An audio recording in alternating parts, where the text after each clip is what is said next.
Hello friends, welcome to my YouTube channel read to success.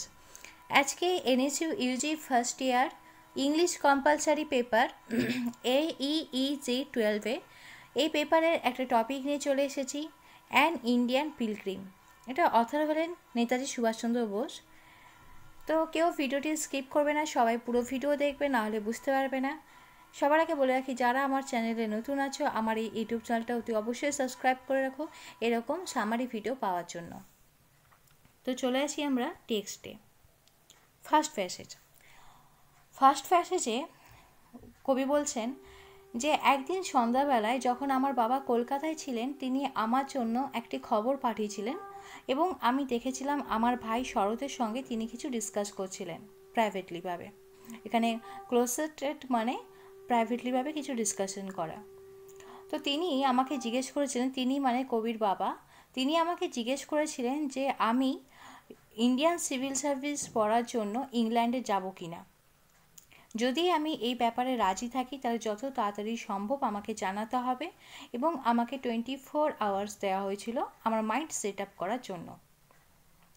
তাহলে কবির বাবা নাকি একদিন সন্ধ্যাবেলায় কলকাতায় ছিলেন, কবির ভাই শরতের সঙ্গে কবির বাবা কিছু ডিসকাস করছিলেন, এবং কবিকে তার বাবা জিজ্ঞেস করেছিলেন যে তুমি ইংল্যান্ডে স্টাডি করতে যাবে কি না ইন্ডিয়ান সিভিল সার্ভিস। তো তুমি যদি ইন্ডিয়ান সিভিল সার্ভিস ইংল্যান্ডে পড়তে যেতে চাও, এই ব্যাপারে যদি রাজি থাকো, তা তুমি যত তাড়াতাড়ি সম্ভব আমাকে জানাও, এবং 24 আওয়ার্স অনলি তোমাকে দেওয়া হলো মেন্টালি প্রিপেয়ার হওয়ার জন্য। এবার সেকেন্ড প্যাসেজে আমরা দেখব কবি কী বলছেন। কবি বলছেন যে আমি সত্যি খুব সারপ্রাইজড ছিলাম। আমার হাতে কয়েক ঘন্টা টাইম ছিল আমাকে মেন্টালি প্রিপেয়ার হওয়ার জন্য, কিন্তু আমি তো আমার সমস্ত স্বপ্ন প্ল্যান সব কিছু করেছিলাম যে সাইকোলজি নিয়ে রিসার্চ করব।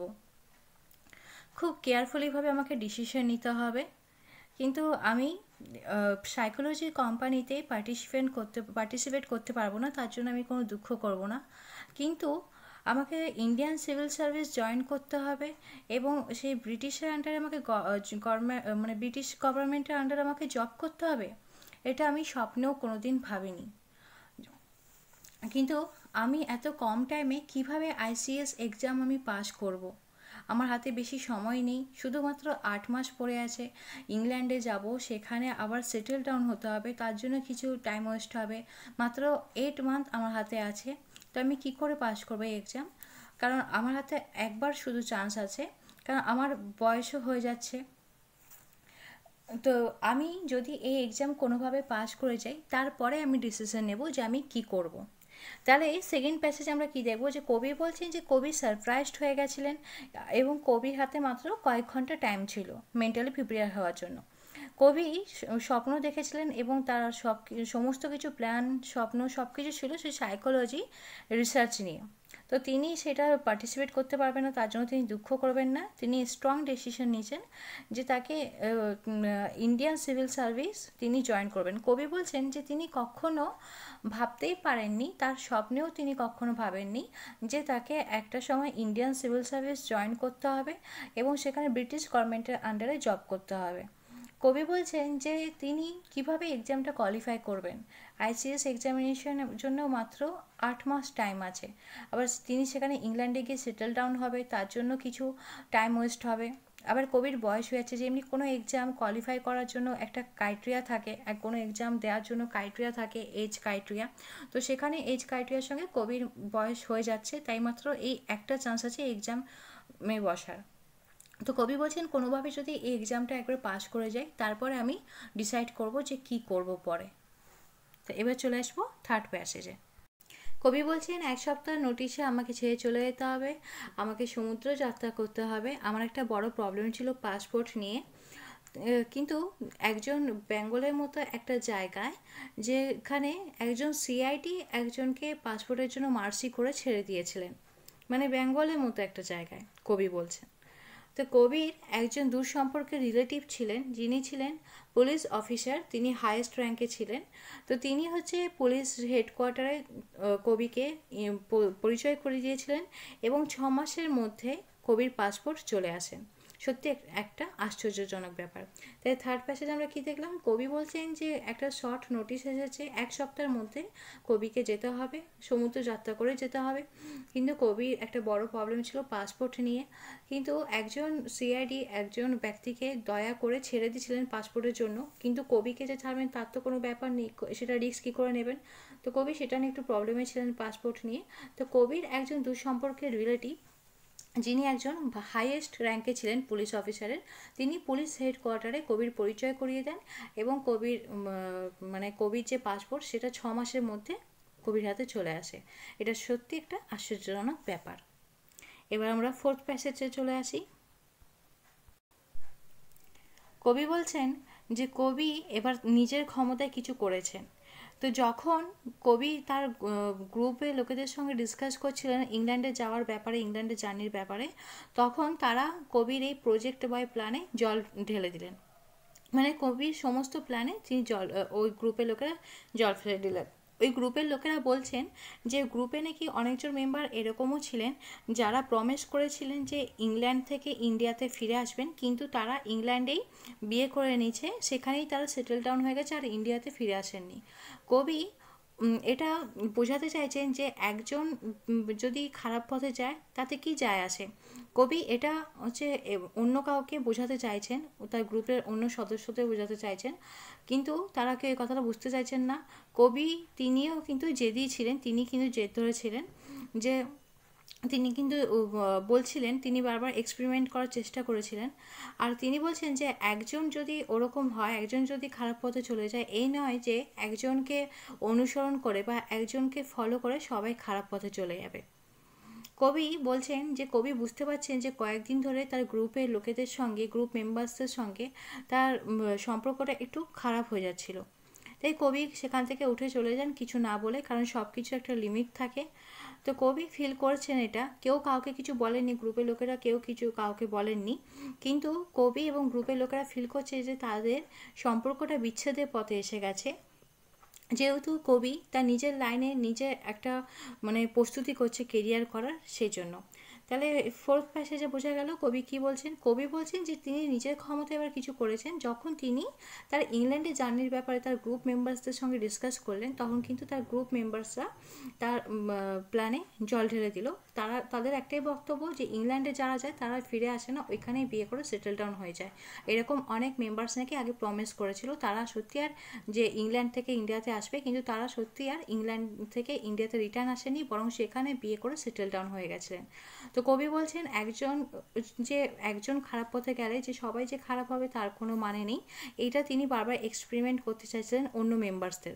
তো কবি এবং গ্রুপ মেম্বার্সরা কিন্তু বুঝতে পেরেছিলেন যে তাদের সম্পর্কের মধ্যে একটা বিচ্ছেদ ভাব এসে গেছে। এবার সব কিছু একটা লিমিট থাকে, তা কবি হচ্ছে কোনো কিছু না বলে ওই পরিস্থিতি থেকে, ওই তর্ক, ওইখানে ওই গ্রুপ মেম্বার্সদের সঙ্গে যে কবির তর্ক ছিল সেই আর্গুমেন্ট ছেড়ে কবি উঠে গেলেন এবং কবি এবং গ্রুপ মেম্বার্সরা ফিল করলেন যে তাদের সম্পর্ক আগের মতো ভালো নেই, তাদের সম্পর্ক কিন্তু বিচ্ছেদের পথে চলে এসেছে। এবার আমরা দেখব লাস্ট প্যাসেজ, লাস্ট প্যাসেজ না, 5 নম্বর প্যাসেজটা দেখব।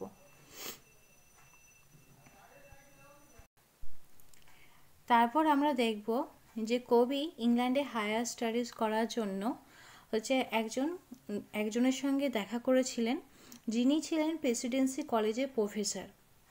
তো কবি একজন ক্ষমতাসম্পন্ন ব্যক্তির সঙ্গে দেখা করেছিলেন ইংল্যান্ডে স্টাডি করার জন্য। তিনি হচ্ছে প্রেসিডেন্সি কলেজের প্রফেসর ছিলেন। তো তিনি জানতেন, তিনি মানে বুঝতে পেরেছিলেন যে বাইরে থেকে কোনো স্টুডেন্টস আসছে তার সঙ্গে পড়াশোনার ব্যাপারে ডিসকাস করার জন্য। তাই তিনি যথাসম্ভব তার কথাটা শুনতে চেয়েছিলেন, মানে সেই প্রেসিডেন্সি কলেজের প্রফেসর কবির কথা শুনছিলেন। যে কবি বলছেন যে আমি আইসিএস এক্সাম দেব নেক্সট ইয়ারে, কিন্তু তিনি হচ্ছে তার অহংকার দেখিয়ে তিনি বলছেন যে অক্সফোর্ড এবং ক্যামব্রিজ ইউনিভার্সিটি যে টপার স্টুডেন্ট আছে তাদের বিরুদ্ধে তুমি পারবে না র্যাঙ্ক করতে, ওদের এগেনস্ট থেকে তুমি পারবে না এই এক্সামে কোয়ালিফাই করতে। তো হচ্ছে কেন তুমি শুধু শুধু তোমার 10,000 টাকা খরচ করছো। তো কবি বলেন যে হচ্ছে আমার বাবা চায় আমি এই এক্সামটা দিয়ে পাশ করি, আমার বাবা আমার জন্য 10,000 টাকা খরচ করতে রাজি। কবি বুঝতে পেরেছিলেন যে ওই ব্যক্তি মানে সেই প্রফেসর ওনাকে কোনোভাবে হেল্প করবে না ক্যামব্রিজ ইউনিভার্সিটিতে অ্যাডমিশনের জন্য, তাই তিনি ওই ব্যক্তিকে ছেড়ে চলে আসেন। তাহলে এই ফিফথ প্যাসেজে আমরা কি দেখলাম, যে কবি হায়ার এডুকেশনের জন্য ইংল্যান্ডে মানে সেই আইসিএস এক্সামিনেশনে কবি বসবেন বলে কবি ইংল্যান্ডে একজন ক্ষমতা সম্পন্ন ব্যক্তির সঙ্গে দেখা করেছিলেন। সেই ব্যক্তিটি হলো প্রেসিডেন্সি কলেজের প্রফেসর।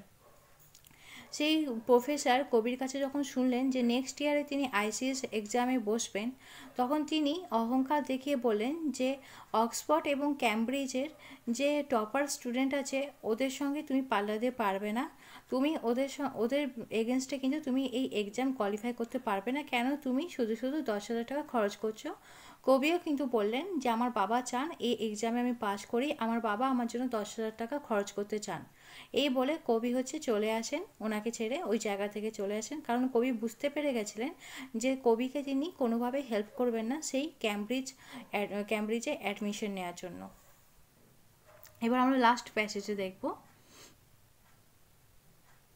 এই লাস্ট প্যাসেজে দেখব যে কবি তার নিজের ক্ষমতা এবং নিজের আত্মবিশ্বাসের উপর ডিপেন্ড করে তিনি ইংল্যান্ডে যাবেন তার ভাগ্য পরীক্ষা করতে। মানে তিনি সেই এক্সামে আইসিএস এক্সামের জন্য তিনি ইংল্যান্ডে যাবেন। তিনি 1919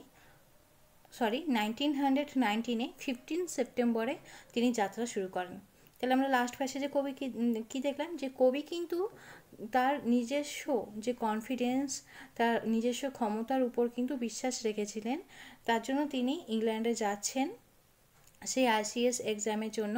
তিনি এই যাত্রাটা শুরু করেছিলেন 1919 খ্রিস্টাব্দে 15 সেপ্টেম্বর। ভিডিও এখানেই শেষ হলো। তোমাদের কারো কোনো কিছু বলা থাকলে কমেন্ট করবে, আমি রিপ্লাই দেবো। তোমাদের এই ভিডিও ভালো লাগলে অতি অবশ্যই লাইক করবে অ্যান্ড অন্যদের সাথে শেয়ার করবে।